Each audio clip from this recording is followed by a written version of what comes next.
Bismillahirrahmanirrahim. Assalamu alaikum. Welcome to Pass Education System, largest online institute in Pakistan for your online entrance preparations. This is me, Taimur. I hope you all are doing well. Dear students, Pass Education System ने आप तमाम पासियंस के लिए Nernst NET 4 2026 admissions के लिए physics की episodes को start किया हुआ है, जिसमें आज हम डिस्कस कर रहे हैं। चैप्टर है ऑल्टरनेटिंग करंट, उसमें फिजिक्स की एपिसोड नंबर 3। यानी फिजिक्स की एपिसोड नंबर 3 में आप तमाम बच्चों को ऑल्टरनेटिंग करंट के चैप्टर की मैं डिटेल के अंदर टेस्ट की डिस्कशन करवा दूंगा। यानी आप तमाम बच्चों से एक मैं टेस्ट को कंडक्ट कर रहा हूं और उसमें टेस्ट का आपको डिटेल के अंदर सोल्यूशन प्रोवाइड कर रहा हूं। आप तमाम बच्चों के लिए इतनी ज्यादा एफर्ट्स कर रहा है पास एजुकेशन सिस्टम, ताकि आप तमाम स्टूडेंट्स अपना नस्ट के अंदर एडमिशन को सिक्योर कर सको। Very best wishes for all of those who are going to take their board exams as well NET 4। तमाम बच्चों के लिए बहुत ज्यादा नेक ख्वाहिशात, दुआएं। अपनी तैयारी को बेहतरीन कीजिए। याद रखिएगा, अभी आपको एक स्केड्यूल में आने की जरूरत है। ऐसा नहीं है कि आप लोग टाइम वेस्ट करोगे। अभी आप ऐसी एक्टिविटीज में इन्वॉल्व हो जाओ कि आप आउटिंग पे या अपने सोशल मीडिया पे या सेल फोन में इतना ज्यादा उसका यूज करो कि आप तमाम बच्चों का टाइम वेस्ट हो जाए। आप लोग बेहतर जानते हो कि आपका कहीं पे टाइम वेस्ट तो नहीं हो रहा। ये एक महीने अपने आप को स्केड्यूल में लेके आ जाओ, डिसिप्लिन में लेके आ जाओ। इंशाल्लाह नस्ट का राउंड नंबर 4 क्लियर हो जाएगा। और जो मैंने आप लोगों को एक टारगेट दिया हुआ है वो आप तमाम बच्चे जानते ही हो, 180 आउट ऑफ 200। चाहे आप तमाम बच्चों के टेस्ट की कोई भी कैटेगरी है, ठीक है। ऑब्वियसली अब ये वाले तो वही बच्चे देख रहे होंगे जिन्हें NET कंप्यूटिंग इंजीनियरिंग का टेस्ट देना है, क्योंकि NBS में तो फिजिक्स नहीं आती है। आपके तमाम बाकी टेस्ट के अंदर तो फिजिक्स नहीं आती है। तो आप लोगों के लिए भी टारगेट है 180 आउट ऑफ 200, 179 तक के स्कोर आए हुए हैं। इस बच्चे के साथ मेरी पॉडकास्ट भी है, आप इस बच्चे की स्ट्रेटजीज और तमाम की तमाम चीजों को भी समझ सकते हो, सुन सकते हो। मैंने इस स्टूडेंट के साथ पूरी पॉडकास्ट की हुई है। हमारे बैच के अंदर 160 प्लस, 170 प्लस और किस लेवल के रिजल्ट्स आ रहे होते हैं आप लोग चेक कर सकते हो। और आप तमाम बच्चे ये देखते ही रहते हो हमारे पोस्ट को भी, यूट्यूब के ऊपर, डिफरेंट हमारे सोशल प्लेटफॉर्म के ऊपर जो हमारे ऑफिशियल्स हैं। डियर स्टूडेंट्स, यहाँ पे आज हम लेके आए हैं ऑल्टरनेटिंग करंट के चैप्टर की discussion. This all effort is done by pass education system. Dear students, अगर आप लोग चाहते हो कि आप ये स्केड्यूल में तैयारी हो, अगर आप लोग चाहते हो कि पहले आपको डिटेल के अंदर सारे चैप्टर्स को डिटेल में पढ़ाया जाए, उसके बाद उसकी वर्कशीट्स हों और टेस्ट हों और 100 FLPs आप लोगों को मिले, बिल्कुल आपको नस्ट के NET 4 के लिए हम पास एजुकेशन सिस्टम आप तमाम बच्चों को 100 FLPs प्रोवाइड कर रहे हैं इस दफा आपके नस्ट के राउंड 4 के लिए। ना सिर्फ नस्ट के लिए बल्कि आप लोगों के फास्ट यूनिवर्सिटी के, जो कि आप लोगों का 29 जून से लेकर 10 जुलाई तक टेस्ट होने जा रहा है। आप तमाम बच्चों को हम बेहतरीन प्रैक्टिस के लिए 1000 प्लस MCQs एक एक चैप्टर के प्रोवाइड करेंगे। आप तमाम स्टूडेंट्स को हम 100 FLPs प्रोवाइड करेंगे। आप तमाम बच्चों को 10,000 MCQs, एक एक लाख MCQs का क्वेश्चन बैंक हम इस बार प्रोवाइड कर रहे हैं अपने तमाम पासियंस को जो कि हमारे बैच में आएंगे, क्योंकि प्रैक्टिस से तो सारी आप लोगों के पास चीज होती है। अगर आप लोगों की प्रैक्टिस स्ट्रांग है तो उसके बाद आपका रिजल्ट बेहतरीन हो सकता है। तो प्रैक्टिस के ऊपर बहुत ज्यादा फोकस किया है इस बैच के अंदर, जो कि हमारा 1 जून से स्टार्ट हो रहा है। लेकिन आपने 1 जून का वेट नहीं करना। आप ये वीडियो अभी आज 20 मई को सुन रहे होगे, आप 21 मई को ये वीडियो सुन रहे हो, आप 22 मई को सुन रहे हो, या आप तमाम बच्चे इसको ऑनवर्ड किसी डेट में सुन रहे हो, तो 1 जून से पहले पहले आप तमाम स्टूडेंट्स ने अपने 1 जून से पहले पहले अपने तमाम स्टूडेंट्स ने, आप लोगों ने हमारे इस नंबर पे कांटेक्ट करके बैच का हिस्सा बनना है। अब हमारे बैच में आने का सिंपल सा प्रोसीजर होता है। हमारी फी होती है 7,000, जो कि वन टाइम पे करनी है। अच्छा, पहले ये फी और ये नंबर बाद में नोट करना, पहले आप तमाम बच्चे एडवांटेजेस सुन लो कि आपको हमारे बैच में आके फायदे क्या कुछ मिलेंगे। जरा आओ एडवांटेजेस पहले सुन लो मेरे भाई। सबसे बड़ा फायदा, आप लोगों को आते ही पूरे का पूरा कोर्स रिकॉर्डेड फॉर्म में दे दिया जाता है। यानी रिकॉर्डेड सेशन आप लोगों को आते ही दे दिया जाता है। वो बच्चे जो अपने बोर्ड की तैयारी में बिजी होंगे, उनके पास ऑप्शन होगा वो दिन के किसी भी हिस्से में अपने कोर्स को सुन सकते हो। या वो बच्चे जो कि हमसे भी पहले अपना कोर्स खत्म करना चाहते हैं, 10 दिनों में मुकम्मल तैयारी करना चाहते हैं, या आप लोग कभी भी कोई भी चैप्टर सुनना चाहते हो, रिकॉर्डेड सेशन होगा, दिखा भी देता हूँ। उसके बाद हमारा जो प्राइम फीचर है वो है हमारी डेली लाइव क्लासेस। आप तमाम बच्चों का डेली लाइव क्लासेस के अंदर पूरे का पूरा कोर्स मल्टीपल टाइम खत्म होगा। मेरी एक एक चीज को नोट कर सकते हो, इससे ज्यादा ही फीचर्स मिलेंगे, इससे एक भी फीचर कम नहीं होगा। डेली लाइव क्लासेस हमारी चलती हैं शाम 6 से लेकर रात 11 बजे तक। और हमारे ये 5-5 घंटों में आप लोगों को जो डेली लाइव क्लासेस हैं इसमें मल्टीपल टीचर्स आपको एक्सपर्ट पढ़ाते हैं। अब ये वो मल्टीपल टीचर्स हैं जिन्होंने इन स्टूडेंट्स को पढ़ाया और इनका स्कोर आप तमाम बच्चों के सामने है। नस्ट में पहली मेरिट पोजीशन हो, 170 प्लस के स्कोर्स हो, 160 प्लस के स्कोर्स हो। नस्ट के अंदर पहली मेरिट पोजीशन का एजाज पास एजुकेशन सिस्टम के पास है। नस्ट में सबसे ज्यादा number of selection pass education system के पास है। नस्ट के अंदर 170 प्लस जाने वाले 2026 के अंदर, 2025 के अंदर, 2024 के अंदर। हमारी एक लेगेसी है, कोई बाई चांस रिजल्ट नहीं है, कोई एक आधा आ गया और वो भी बच्चे ने हमारे यूट्यूब चैनल से पढ़ा हो, तो ऐसा नहीं है। हमारी एक लेगेसी है भाई। नस्ट तमाम टॉपर्स हर साल पास एजुकेशन सिस्टम के होते हैं, आप लोग चेक कर सकते हो। और इन बच्चों के साथ रिव्यूज और मेरी पॉडकास्ट जाके सुनिएगा। मल्टीपल टीचर्स, आपको मल्टीपल एक्सपर्ट्स मिलेंगे और ये एक्सपर्ट्स आप तमाम बच्चों को पढ़ाएंगे डेली बेसिस पे डिटेल के अंदर। आपको टॉपिक वाइज डिटेल में पढ़ाया जाएगा। टॉपिक वाइज आप लोगों को वो लेक्चर नोट्स भी मिलेंगे, टॉपिकल एमसीक्यूज भी मिलेंगे और उसको लाइव क्लास में उनको डिस्कस करवाया जाता है।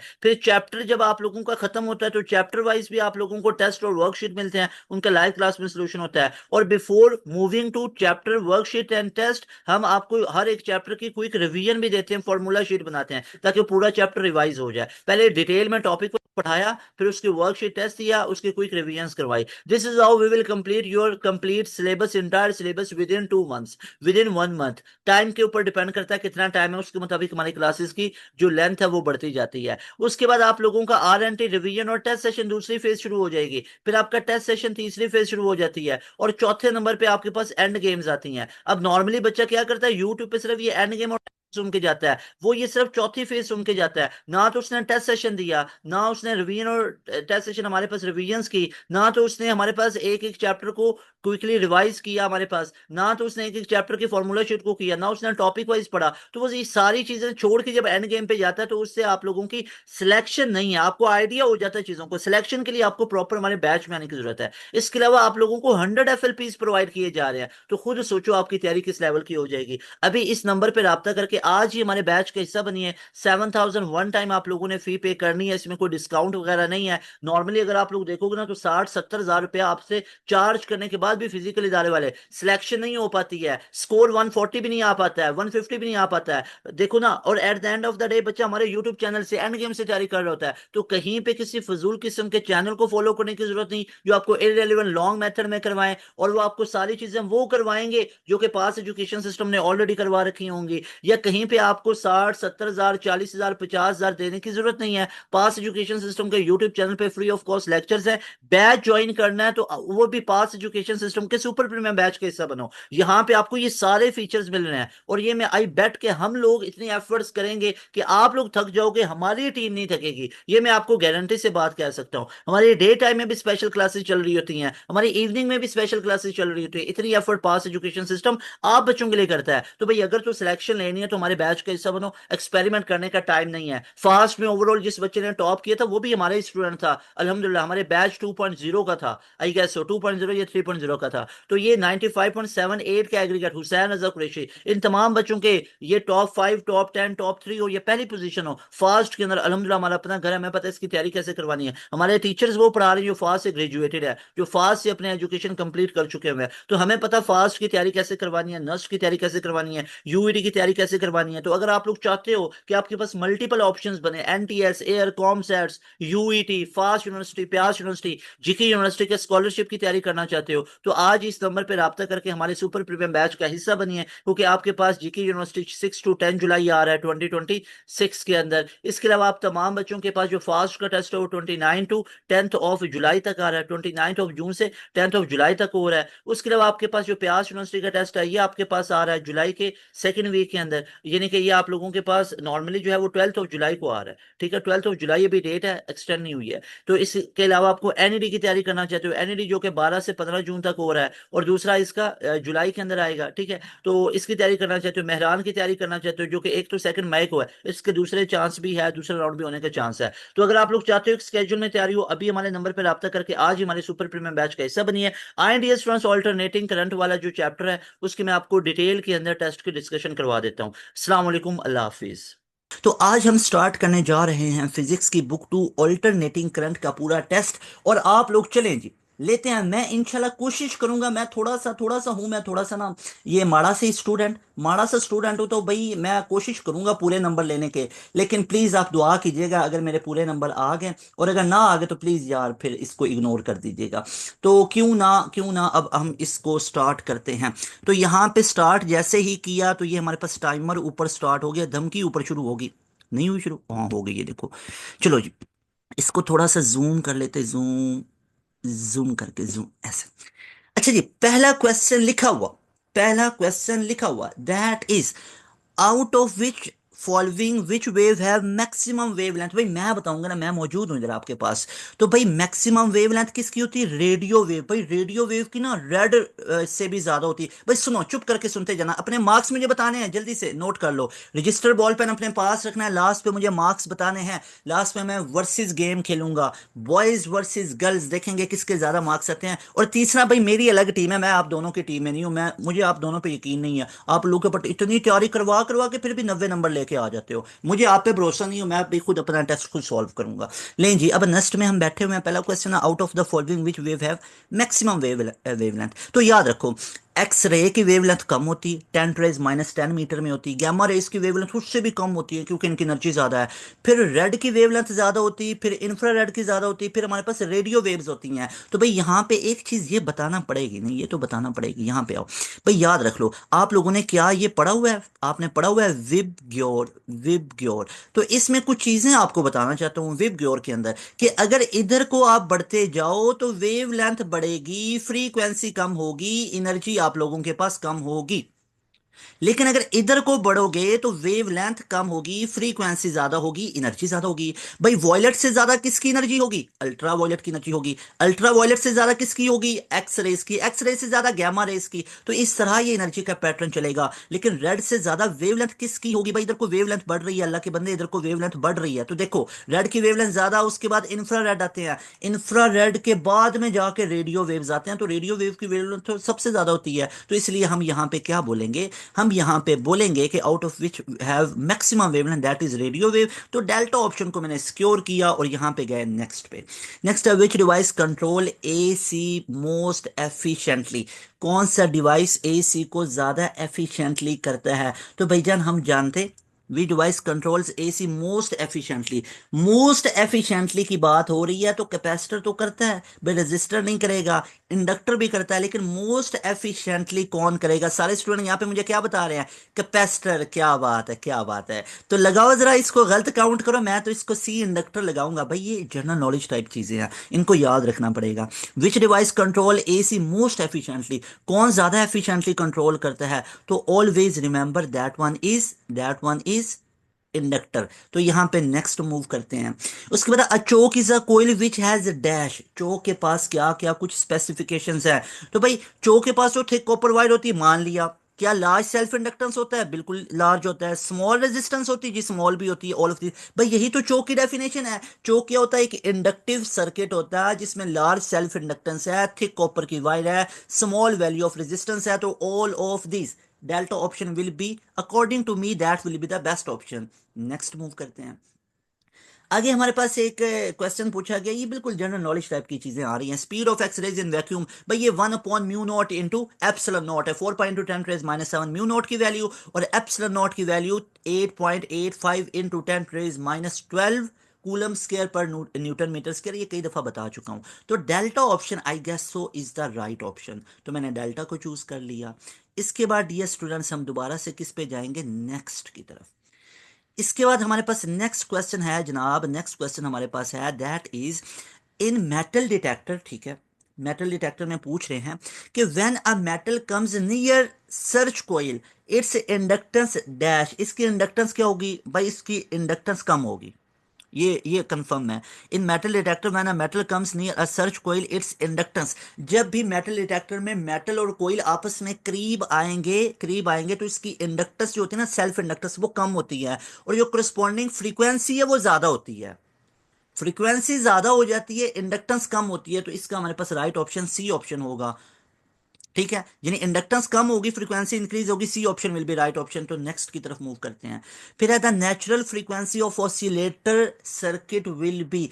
नेचुरल फ्रीक्वेंसी की बात पूछी जा रही है, मतलब रेजोनेंस की बात की जा रही है ना। और रेजोनेंस याद रख लो, याद रख लो, अगर नहीं पता तो अब याद रख लो कि नेचुरल फ्रीक्वेंसी और रेजोनेंस फ्रीक्वेंसी ऑफ ऑसिलेटर मतलब सेम होता है। तो ये 1/2 पाई इंटू एल सी होता है, तो सी ऑप्शन आ गया। L C is not land cruiser, that one is L C self inductance and capacitance. तो सी ऑप्शन हमारे पास राइट ऑप्शन होगा। इसके बाद इसके हम नेक्स्ट की तरफ जाते हैं। फिर which of the following is called oscillator circuit. भाई किसको कहते हैं ऑसिलेटर सर्किट, है नहीं पता ना, तो अब याद रख लो भाई, एल सी सर्किट को ऑसिलेटर सर्किट बोला जाता है। ये कौन बताएगा, अभी मैं बता रहा हूं ना सर, पहले नहीं पढ़ा हुआ, नहीं पढ़ा हुआ तो भूलो, छोड़ो इस बात को, अभी बता रहा हूं ना, अभी नोट कर लो। अभी क्यों नहीं याद रख रहे हो, एक पूरे रजिस्टर पेंसिल पे ये पूरी रिकॉर्डिंग है, इसके अपने भी नोट्स बना लो ना। ये जो अभी मैं बातें बता रहा हूँ इसके अपने भी तो नोट्स बना लो ना। आपने अपनी लाइफ में क्या किया भाई, आपने जी, आपसे कोई पूछेगा ना नस्ट में कितने नंबर थे जी, मेरे 160 है, 155 है, 145 है जी। आपने बेटा खुद क्या किया हुआ जी, वो पास एजुकेशन सिस्टम को ज्वाइन कर लिया था, उन्होंने जो कुछ करवाया वही किया, सब कुछ किया। भाई बेटा खुद क्या किया, क्या खुद घर बैठ के अपनी जिंदगी में से टाइम निकाल के ये नोट्स बना लिए। ज्यादा नहीं मैं कहता कि हर एक के नोट्स बनाओ भाई, एक रजिस्टर बॉल पेन ले लो जिसमें ये काम की बातें लिख लो, हेडिंग लगाओ फिजिक्स, उसमें लिखो चैप्टर 16, उसमें लिखो की पॉइंट, और की पॉइंट के नीचे ये लिख दो कि भाई जो एलसी सर्किट होगा इसको ऑसिलेटर सर्किट बोलते हैं। जो बजाय इधर उधर इंप्रेस हो रहे होते हो, यार लुक एट दैट गाय, उसकी कितनी अच्छी प्रिपरेशन है, लुक एट दिस बॉय, इसको इतना अच्छा आता है, तो भाई कुछ भी नहीं आता होता है, बस ये चीजें जो कुछ पढ़ ली, जिसको जितना याद रह गया वो उतना एक्सपर्ट हो जाता है, और यही नस्ट में बार बार चीजें रिपीट होती हैं। तो एक्टिव होकर ये ना दूसरों को ना देखो कि यार उसको कितना आता है, उसको कितना आता है, खुद देखो, ये तमाम चीजें सीखो। तो हमारे पास इसका राइट ऑप्शन क्या बनेगा, एल सी सर्किट, इसको ऑसिलेटर सर्किट बोलते हैं। और ऑसिलेटर सर्किट में फ्रीक्वेंसी कितनी होती है, that is equal to resonance frequency, उसको नेचुरल फ्रीक्वेंसी भी बोलते हैं, रेजोनेंस फ्रीक्वेंसी भी बोलते हैं, और इसका रिलेशन क्या होता है, 1/2 पाई इंटू एल सी। तो नेक्स्ट मूव करते हैं। फिर है हमारे पास the main technology used in home remote controls dash. जो ये हमारे पास मेन टेक्नोलॉजी यूज हुई होती है इसको हम क्या बोलते हैं, इसके अंदर इंफ्रारेड लाइट होती है। भाई याद रख लो, जो ये रिमोट के अंदर, रिमोट कंट्रोल के अंदर आपको एक आगे बीम सा नहीं नजर आता है, आपको एक ग्लास सा नजर आता है, आपको एक लाइट सी नजर आती है, that is not microwave, that is not X-ray, it could be X-ray हो सकता था, लेकिन it is infrared light. Infrared light की वेवलेंथ ज्यादा होती है। अच्छा छोड़ो सर, हमें कैसे पता चलेगा, आप तो ये इतने भाषण दे रहे हो, मैं बताता हूँ, याद रखो। ये रिमोट कहाँ पे यूज होते हैं, क्या घर में यूज होंगे, मुझे बताओ सारे स्टूडेंट, यस और नो लिख के बताओ, क्या रिमोट, ये रिमोट कंट्रोल वगैरह ये तमाम घर में यूज होंगे। भाई मुझे बताओ, सुन लो ना, ये टीवी में यूज होता है, घरों में यूज हो रहे होते हैं ना, सुनो। अब मुझे ये बताओ, अगर इसकी फ्रीक्वेंसी और एनर्जी ज्यादा होती तो क्या ये हार्मलेस होते या हार्मफुल होते। अगर इनकी एनर्जी और फ्रीक्वेंसी ज्यादा होती तो ये फिर हार्मफुल होते। बच्चे भी हैं, छोटे छोटे बेबीज भी घर पे हैं, तो अगर अब एक्सरे वाला फोटोन यहाँ पे लगा रहे हो और रिमोट के अंदर से जो लाइट निकल रही है वो तो खुदा न खास्ता लाइट अब बच्चों के अंदर से भी गुजर सकती है, एडल्ट्स भी हैं, यंग औरतें हैं, ख्वातीन हैं, सब तो उनके लिए हार्मफुल हो सकती हैं। तो भाई इसलिए ना हम ऐसी लाइट यूज करेंगे जिसकी एनर्जी बहुत कम है। तो भाई एनर्जी कम के लिए आपको मतलब फ्रीक्वेंसी कम रखना पड़ेगी, और फ्रीक्वेंसी कम रखने के लिए वेवलेंथ ज्यादा रखना पड़ेगी। और मैंने आप लोगों को बताया कि वेवलेंथ किसकी ज्यादा होती है, इंफ्रारेड लाइट की वेवलेंथ ज्यादा होती है, और इंफ्रारेड से भी किसकी ज्यादा होती है, रेडियो वेव की होती है, लेकिन रेडियो वेव वाला नहीं यूज हुआ होता है, यहाँ पे इंफ्रारेड हम यूज करते हैं। सो दैट इज वाई, अगर कहीं पे ये भूल जाए लॉजिक तो ये याद रख लेना कि भाई रिमोट तो ये घर में यूज होंगे, आसपास डेली रूटीन में यूज होंगे, तो इनकी एनर्जी तो कम होनी चाहिए भाई, ताकि ये हार्मलेस हो, ताकि नुकसान ना हो, तो इसलिए इंफ्रारेड होगा, C option is right option.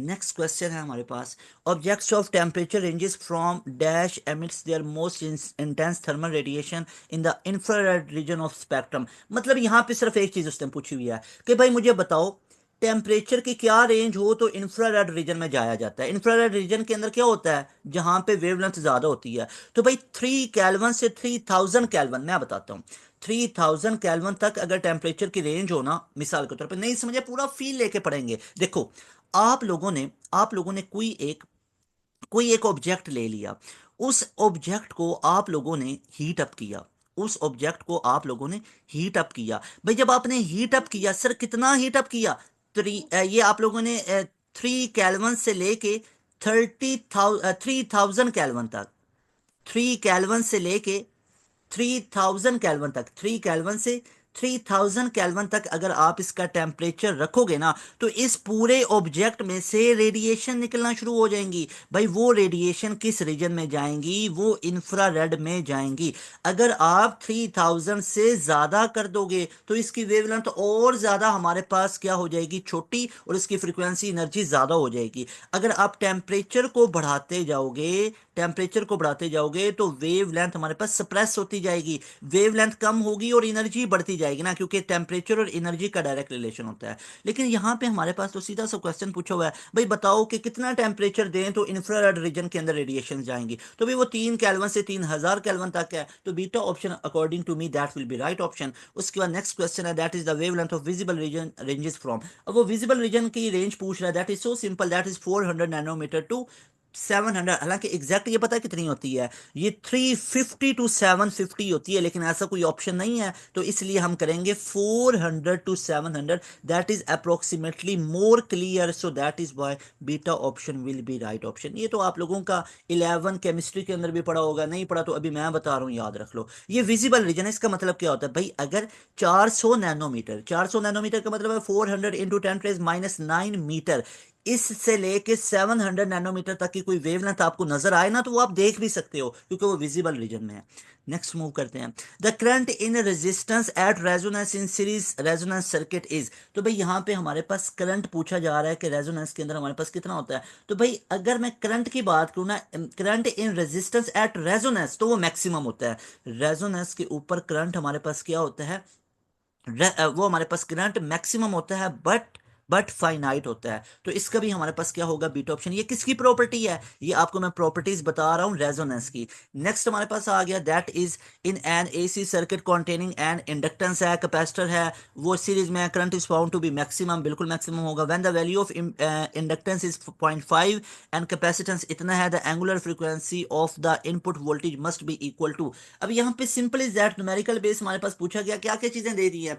Angular frequency हमारे से ओमेगा पूछ रहा है, और कैपेसिटेंस भी दे दिया, कैपेसिटेंस भी दे दिया, और हमारे पास वैल्यू ऑफ इंडक्टेंस भी दे दिया। तो सारे स्टूडेंट देखेंगे, अगर आपके पास इंडक्टेंस भी आ जाए, यानी आपके पास सेल्फ इंडक्टेंस एल की वैल्यू भी दे दी, सी की भी दे दी, और ओमेगा पूछ रहा है, तो F is equal to 1/2 pi into L C होता है। तो यहाँ पे ये तमाम वैल्यूज आप पुट करेंगे, और हमारे पास फ्रीक्वेंसी पूछी जा रही है, तो फ्रीक्वेंसी हमारे पास क्या होती है, omega is equal to 2 pi F होता है ना, तो आपके पास फ्रीक्वेंसी कितनी आ जाएगी, ओमेगा/2 पाई आ जाएगा। तो ये आप फ्रीक्वेंसी की वैल्यू निकालोगे तो आपके पास ऑलमोस्ट कितनी निकलेगी, कैलकुलेट करके देखो, that will B approximately 500 radian पर सेकेंड। तो अल्फा ऑप्शन हमारे पास राइट ऑप्शन होगा। भाई यहाँ पे देखो ना, यहाँ पे देखो, मैं आपको बता देता हूँ, इधर बोर्ड पे आओगे तो क्या ये वाला रिलेशन आप लोगों ने पढ़ा हुआ है, F is equal to 1/2 pi into L C. Sir ji बिल्कुल पढ़ा हुआ है, सेल्फ इंडक्टेंस भी दे दिया, कैपेसिटेंस भी दे दिया। अब आप लोगों ने ओमेगा का वैल्यू पढ़ा हुआ है 2 पाई एफ, मैंने आपको कई दफा बताया हुआ है। तो भाई यहाँ से फ्रीक्वेंसी की तरह हमारे पास किसके इक्वल आ गया, दैट विल बी ओमेगा/2 पाई, ऐसे ही है। तो यहां से आपके पास ओमेगा तो है ही नहीं, तो फिर यही रिलेशन हम रहने देंगे, और यहाँ पे हम क्या कर लेंगे, यहाँ पे हम देखेंगे कि इस पूरे में से फ्रीक्वेंसी की वैल्यू आप लोगों ने निकालनी है। वो किधर से निकालेंगे, वो ऊपर वाले रिलेशन से निकालेंगे, ऊपर वाले रिलेशन से फ्रीक्वेंसी की वैल्यू निकालेंगे, इधर पुट करेंगे तो आपके पास ओमेगा की वैल्यू आ जाएगी, दैट विल बी 500 रेडियन पर सेकेंड।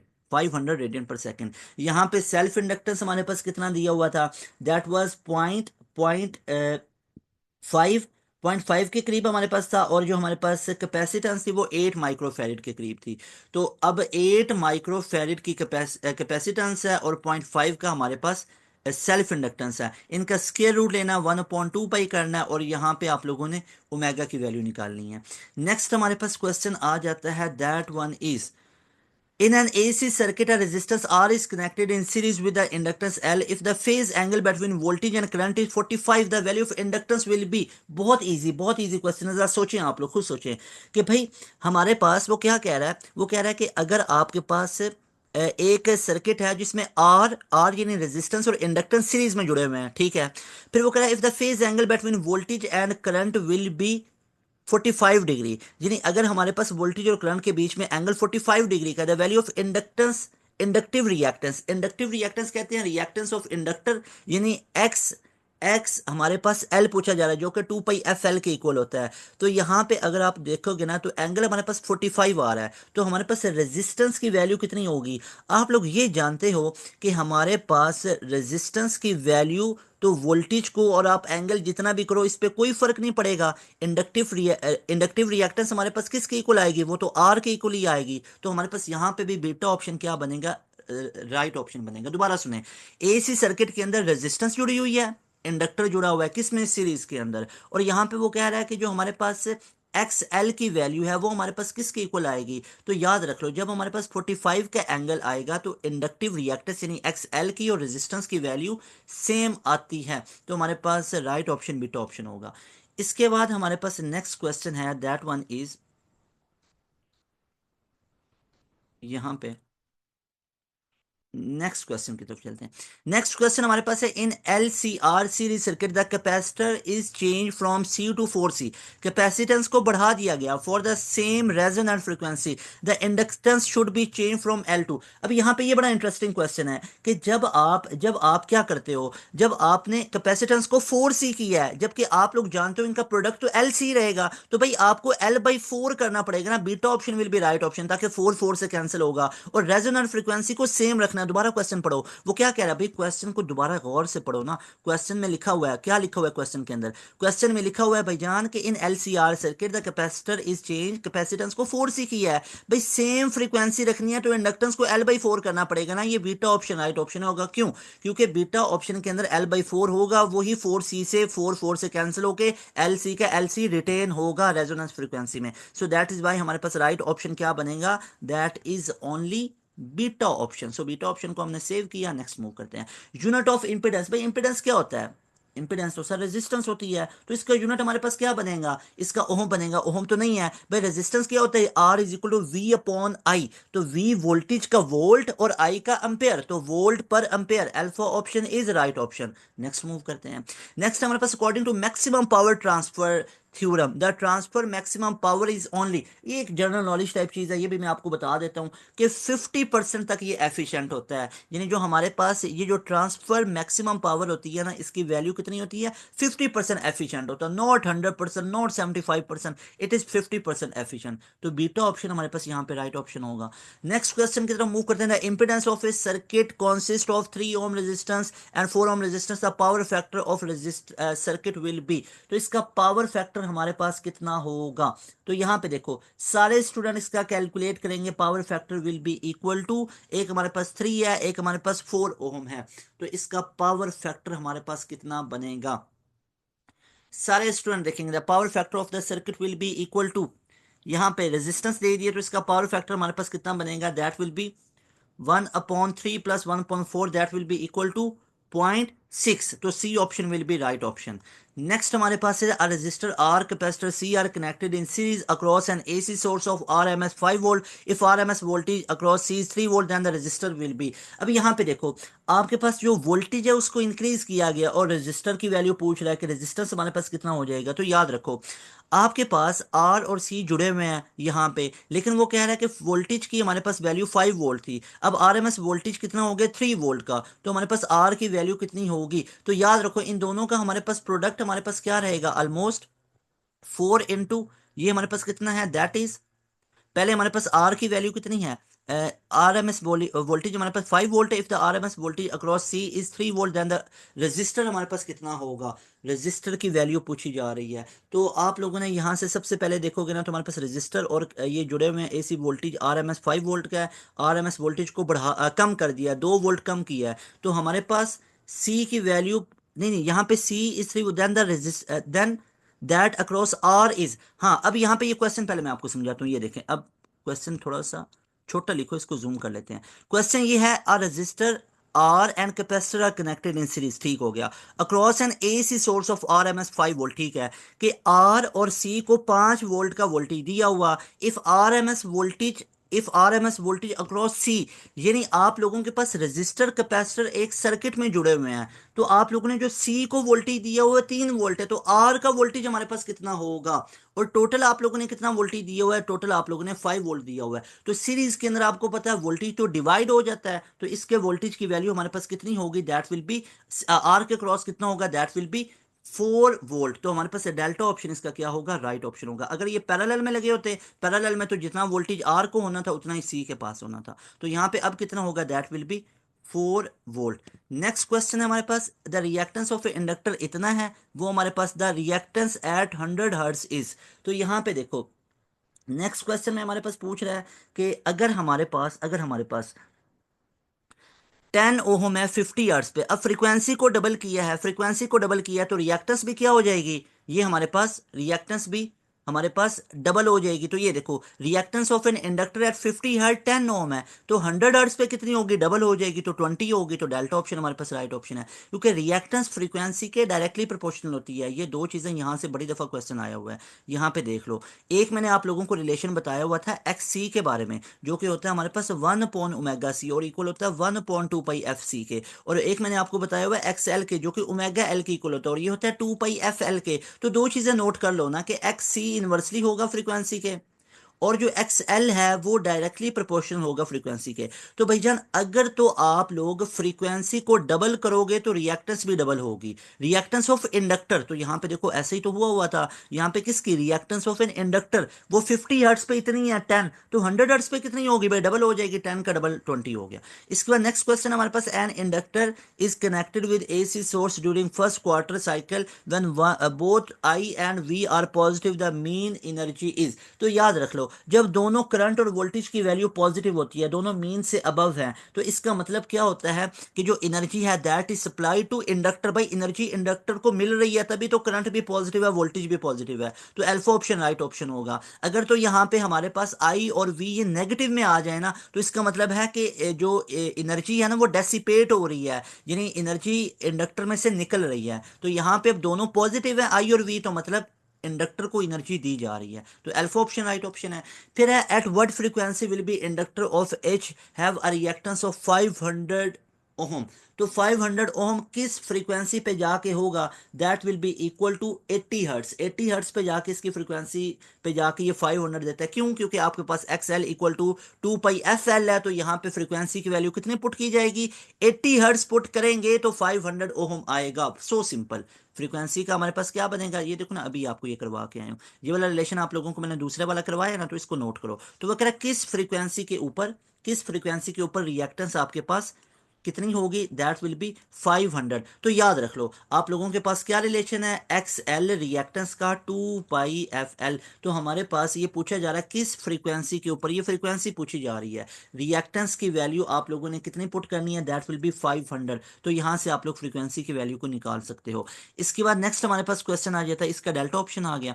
नेक्स्ट हमारे पास आता है, for which component used in AC circuit the power factor is zero. किसमें पावर फैक्टर जीरो होता है, याद रख लो पावर फैक्टर हमारे पास कैपेसिटर और इंडक्टर के अंदर जीरो होता है। रेजिस्टर का पावर फैक्टर हमारे पास 1 होता है। क्यों, क्योंकि पावर फैक्टर होता है कोसाइन ऑफ थीटा। ये मैंने आप लोगों को पहले भी बताया हुआ क्लास के अंदर भी, कि whenever you have to find power factor. तो भाईजान पावर फैक्टर के ना, ये क्योंकि बड़े इंपॉर्टेंट ये वाले क्वेश्चन हैं, ये कई दफा नस्ट में आए हुए हैं, तो याद रख लो पावर फैक्टर निकलता है कोसाइन ऑफ थीटा। तो रेजिस्टर में क्या होता है, वोल्टेज और करंट इन फेज होते हैं ना, वोल्टेज और करंट इन फेज है, तो 0 डिग्री, कोसाइन ऑफ जीरो कितना होगा 1। तो पावर फैक्टर रेजिस्टेंस में तो 1 होगा, लेकिन कैपेसिटर और इंडक्टर में क्या होता है, कैपेसिटर के अंदर वोल्टेज और करंट ऐसे 90 डिग्री पे, और इंडक्टर के अंदर भी करंट, इंडक्टर के अंदर करंट लैग कर रहा है और वोल्टेज लीड कर रहा है, कैपेसिटर में करंट लीड कर रहा है, वोल्टेज लैग कर रहा है, लेकिन एंगल तो 90 है ना, कोसाइन ऑफ 90 कितना होता है, यहाँ पे भी कोसाइन ऑफ 90 जीरो बनेगा, और यहाँ पे भी कोसाइन ऑफ 90 जीरो। तो भाईजान पावर फैक्टर किस पे जीरो होगा, तो याद रख लो मेरे भाई मेरी बहन, पावर फैक्टर किस में जीरो होगा, both capacitor and inductor. So delta option will be right option. Next question हमारे पास, 1 microfarad capacitor is connected across AC voltage amplitude इतना, एंगुलर फ्रीक्वेंसी इतनी है, current amplitude will be equal to, amplitude की value निकालनी है, यानी X V is equal to V naught, यानी वी नॉट को एम्पलीट्यूड बोलेंगे ना, तो यहाँ पे सो सिंपल वी नॉट को आप लोगों ने साइड पे कर लेना है। V is equal to V naught sine of theta है, थीटा की जगह पे टू पाई एफ पुट कर लो, तो यहां से आप लोग कर सकते हो। एफ कैसे निकालोगे, omega is equal to two pi upon F होता है, यहां से आप लोग ओमेगा की वैल्यू निकाल सकते हो। तो ये आपके पास ऑलमोस्ट कितनी बनेगी, ये आपके पास बनेगी total, total that will be equal to 5 milli ampere के करीब। तो सी ऑप्शन इसका I guess so right option होगा। अब इस पे मुझे डाउट है, इसकी कैलकुलेशन आप लोगों ने खुद एक दफा कर लेनी है। V is equal to V naught sine of theta. Next question है हमारे पास, in a capacitive circuit at low frequency the reactance will be. Capacitive circuit की बात हो रही है ना, तो लो फ्रीक्वेंसी रखेंगे तो रिएक्टेंस क्या होगी, हाई होगी। तो alpha option will be right option, alpha option will be right option. इसके बाद डियर स्टूडेंट्स हमारे पास नेक्स्ट क्वेश्चन आ जाता है, दैट इज कि sinusoidal alternating current of peak value I naught है pass through a heater of resistance R, what is the mean power। mean power का relation होता है I naught square R upon 2। mean का relation क्या होता है, I naught square R upon 2। Alpha option will be right option, याद रख लो। इसके बाद डियर स्टूडेंट्स हम नेक्स्ट मूव करते हैं क्वेश्चन की तरफ। नेक्स्ट क्वेश्चन है हमारे पास, ये प्रीवियस वाला बहुत इंपॉर्टेंट है, ये कई दफा पूछा गया। तो इसका अल्फा ऑप्शन होता है मैक्सिमम मीन पावर का फार्मूला। इसके बाद हमारे पास जनाब नेक्स्ट क्वेश्चन है, the response of which one is same both in A C and D C. भाई ए सी और डी सी का रिस्पॉन्स किस में सेम रहता है, रजिस्टर के अंदर। भाई कैपेसिटर में आपको पता है सिर्फ ए सी पास कर सकता है, इंडक्टर में सिर्फ डी सी पास करेगा। तो B option will be right option, क्योंकि रजिस्टर में से ए सी पास करवाओ या डी सी पास करवाओ बिल्कुल सेम रहता है, रिस्पॉन्स सेम रहता है। तो हमारे पास बीटा ऑप्शन राइट ऑप्शन होगा। उसके बाद है phase lead or lag between two alternating quantities is conventionally shown by representing AC quantities as। ये किसको शो करता है कि ये हमारे पास AC की क्वांटिटीज क्या होंगी, तो याद रख लो वेक्टर्स को शो कर रहा होता है। AC quantities as vector. कैसे सर, वेक्टर कैसे, आपको मैंने अभी नहीं बताया था यहाँ पे कि ये जो वोल्टेज लीड लैग कर रहा है, तो यहाँ पे देखो मैंने वेक्टर का साइन ही बनाई है, वेक्टर रिप्रेजेंटेशन होता है, तो इसको वेक्टर डायग्राम भी बोला जाता है। यानी जो फेज लीड और लैग का कॉन्सेप्ट है ना, ये AC को क्या टर्म दे देता है, वेक्टर वाली टर्म दे देता है। तो beta option will be right option. Next हमारे पास क्वेश्चन होता है, referring to wave form in question 12। अब बंदा जाके क्वेश्चन 12 पढ़े। द एक्सप्रेशन फॉर V1 और V2 क्या होगा। भाई ये तो हमें इतना तो पता ही है, रेफर ना भी क्वेश्चन 12 के जाए तो हमारे पास ये किसके इक्वल आएगा, ये हमारे पास V1 और ये रेफर हमारे पास V1 किसके इक्वल होगा, V naught sine of theta. हाँ तो इसमें सी ऑप्शन हो सकता है। और थीटा माइनस 90 कैसे बनेगा। अब 12 क्वेश्चन पे जाएं जरा, 12 क्वेश्चन पे जरा जाएं, क्या 12 में वाकई डायग्राम थी कोई, आपको याद पड़ता है, देखते हैं यहाँ पे। अब टाइम लगेगा थोड़ा सा, क्वेश्चन 12 मुझे देखना होगा क्योंकि गलत हमने नहीं करना है इंशाल्लाह। अब यहाँ पे ना एक क्विज बेस पे करता हूँ, ज़्यादा मज़ा आता है। चलें ये तीन और रह गए, ये 14 13 और ये 13 और ये 12। यहाँ पे हमारे पास क्या कह रहा है, एंगल तो है ही नहीं, फिर वो इसने क्वेश्चन, और यहाँ पे ना ग्राफ मिसिंग है, यहाँ पे वो उसका क्वेश्चन की स्टेटमेंट कुछ ग्राफ में लिखी होगी वो मिसिंग आ रही है। तो इसलिए अब इसको हम वैसे ही गेस करते हैं। अब एक क्वेश्चन की तो अंदर छूट मिलनी चाहिए ना। अब देखो इसका क्वेश्चन मिसिंग आ रहा है, ये हमारे पास 23, ये भी हमने कर लिया, उसके बाद ये भी हमने कर लिया, और उसके बाद ये वाला। तो इसका हमारे पास से V naught sine of theta, और इसमें V naught sine theta minus 90। Sir आपने पढ़ा रहे हैं तो आपको पता होना चाहिए, इसका ऑप्शन हमारे पास सी ऑप्शन। नेक्स्ट मूव करते हैं, two wave AC form will shown in figure. तो यहाँ पे देखें हमारे पास कौन कौन लीड कर रहा है और कौन हमारे पास लैग कर रहा है। तो अगर मैं यहाँ पे देखूँ the phase relation between V1 and V2, तो V1 और V2 के बीच में क्या रिलेशन है भाई, V1 और V2, phase relation between V1 और V2। तो ये हमारे पास क्या होगा, V1 लीड्स V2, ना ना लीड तो नहीं कर रहा, V2 लैग कर रहा है, नहीं, इसका तो सेम ही मतलब है, V1 लीड करे या V2 लैग करे, ये दोनों नहीं है। V2 लीड कर रहा है क्या, V2 भी नहीं लीड कर रहा है, दोनों क्या है, बोथ आर सेम। तो हमारे पास डेल्टा ऑप्शन इसका राइट ऑप्शन बनेगा। नेक्स्ट क्वेश्चन की तरफ मूव करते हैं। नेक्स्ट हमारे पास है, that is the voltage of domestic AC 220 volt, what does this represent. हाँ ये बड़ा इंपॉर्टेंट है, जो घरों में वोल्टेज आ रहा होता है 220 का, इसका मतलब क्या होता है भाई, ये रूट मीन स्क्वायर वोल्टेज होता है, याद रख लो। Delta option is right option, I am 100% sure. इसके बाद 31st वाला है, in the following wave form the RMS value will be. RMS value किसे कहते हैं, टोटल हमारे पास वैल्यू किसके इक्वल आएगी, आप लोगों ने पढ़ रखा है। तो RMS की इस सेंस में हमारे पास वैल्यू कितनी बनेगी, तो यहाँ पे अगर आप देखो तो यहाँ पे हमारे पास कितनी वैल्यू बनेगी इसकी? क्या V naught upon square root two बनेगी? नहीं, अल्फा ऑप्शन नहीं होगा। अब यहाँ पे अगर आप बात करो ना, तो इसकी वैल्यू हमारे पास ऊपर इधर को कितनी बन रही है, दैट विल बी, कितनी हमारे पास टोटल वैल्यू इसकी बनेगी? इसकी हमारे पास वैल्यू कितनी बनेगी in wave form? The R M S value will be, R M S value कैसे निकालते हैं? V R M S equal to V naught upon square root two. तो स्क्वायर रूट टू तो आएगा ही आएगा, तो यहाँ पे वी नॉट कितने आएंगे? तो ये प्लस थ्री की तरफ जा रहा है ना, प्लस थ्री, प्लस थ्री, ये हमारे पास वी नॉट की तरफ जा रहा है यहां तक। तो ऊपर ये दो और ऊपर ऐड करेंगे तो फाइव तक जाएगा। देखो ना, यहां तक उसने मार्जिन लाइन सेट की हुई है कि यहां तक प्लस थ्री वोल्टी तक है। तो ये हमारे पास कितना बनेगा? That will be three plus two, five by two square root बनेगा, five by two square root. इसका भी हमारे पास से डेल्टा ऑप्शन बनेगा। अच्छा, ये जो ग्राफ वाले टॉपिक है ना, अभी यहाँ पे बोर्ड साथ नहीं है, तो इसके ना मैं आप लोगों को एक अलग लेक्चर भी मजीद दे दूंगा, ठीक है? परेशानी वाली बात ही कोई नहीं है। अब मुझे पता है ये वाले जो टॉपिक है ना, इसके अंदर थोड़ा बहुत स्टूडेंट को कंफ्यूजन होगा, इसमें मैं अलग एक पूरा लेक्चर दे दूंगा, मसले वाली बात नहीं। चैप्टर 17 से पहले, यानी कल जो लेक्चर होगा ना, उसमें मैं चैप्टर से वो करवा दूंगा। अच्छा, ये खत्म हो गया? मैंने वो फिनिश तो नहीं कर दिया? मुझे लगता है मैंने फिनिश किया है। हाँ, हमने 31 ही किया ना, तो देख लो 31/35 आ गया। ये मुझसे फिनिश हो गया था मेरे ख्याल में। ओहो, ये गलत हुआ है, गलत हुआ है। यहाँ पे ये देखो ना, ये देखो सारे पहले ठीक है, 31 ही हमने किया ना, वो हो गया फिनिश। 32 वाला, ये देखो ये वाला भी ठीक हो गया, ये वाला भी ठीक है, ये वाला भी ठीक है, और ये देखते जाओ। 31 ही अटेम्प्ट किए ना हमने, देख लो। ये देखो, जिसका गैस मैंने किया वो बताओ वो ठीक हुआ या नहीं, वो मैं चेक कर लेता हूँ। ये भी ठीक है। फिर हाँ, ये वाला भी, और ये भी ठीक है, बिल्कुल सी ऑप्शन बनता है। अच्छा जी, उसके बाद हमारे पास ये वाला भी अभी मैंने आपको करवाया, इसका भी ये बनता है। अब देखो यहाँ पे ये वाला गलत हो गया, you have not answered this question. अब देखो, इससे पहले तक आंसर किया है ना, तो बहरहाल याद रख लो। नेक्स्ट क्वेश्चन क्या आ गया? The rate of heat production in a resistor due to an alternating current of R M S value 10 ampere. 31 में से मार्किंग करेंगे, चले 31 में से मार्किंग करेंगे, ठीक है? आप लोगों ने 31 में से मार्किंग करनी है।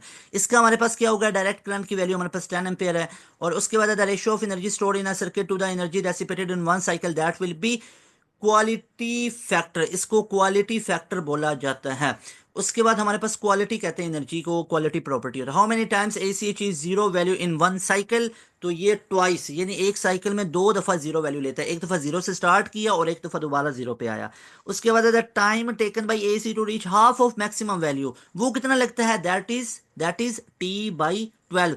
T/12 टाइम लग रहा होता है किसी भी AC वेव को मैक्सिमम का हाफ डिस्टेंस कवर करते हुए। और ये रिलेशन बिल्कुल उसी तरह ही है जो मैंने आपको बताया थे, V is equal to V naught sine of theta. तो मैक्सिमम का हाफ है ना, तो V की जगह पे V naught upon two put कर लिया जाता है, वहां से टाइम को साइड पे किया जाता है। इस तरह के क्वेश्चन मैंने आपको SHM वाले के अंदर भी बताए थे। तो वो अगर आप लोगों को वो वाला क्वेश्चन अगर याद आया, तो बिल्कुल सेम उसी तरह का ही है हमारे पास सी ऑप्शन। फिर ये वाले हमारे पास टोटल थे। अच्छा जी, अब मुझे यहाँ पे 31 में से टोटल मार्क्स अपने बता दें। 31 में